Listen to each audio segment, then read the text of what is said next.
My way would be let them be discontent and the market would take care of it eventually. What will happen though is governments, they'll go knocking on the door of the government, say save us, save us, save us. The governments will come up with some gifts, subsidies, something to help them, some rules and regulations to help them, which is not good for Korea. Never will be. It might help those guys, it might get their votes, but it won't be good for Korea in the end. It'll just be more, South Korea is already one of the most overregulated countries in the world, and that would just make it worse.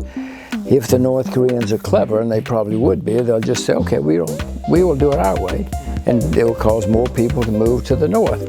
I mean, this happened in the U.S., when the northeastern part of the U.S. was extremely expensive and regulated, people moved to the south, they moved to the west, they moved elsewhere because politicians said, come here, we won't bother you with all this stuff, we won't tax you like that. And so people are not very dumb.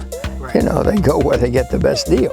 Well, the problem is there are more South Koreans than North Koreans, a lot more, and South Korea has a lot more money, so I would suspect South Korea would have more influence than guys like me. So let's just open the borders, because there's so many people in South Korea who have been protected and want to continue to be protected, and they will have much more influence in the new Korea than anybody else.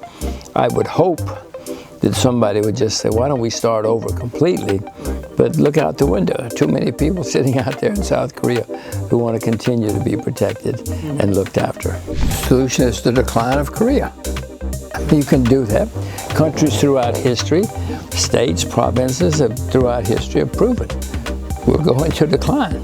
There's a state in America called New Jersey, which used to have some of the most important cities in the country you never heard of now, because they did that. They taxed and taxed and regulated, so everybody moved away, and that was the end. Baltimore, you may have heard of Baltimore. In 1850, it was the third largest city in America. In 1950, it was the sixth largest city in America. Now it's not even in the top 25. They tried your way, and it went into serious decline.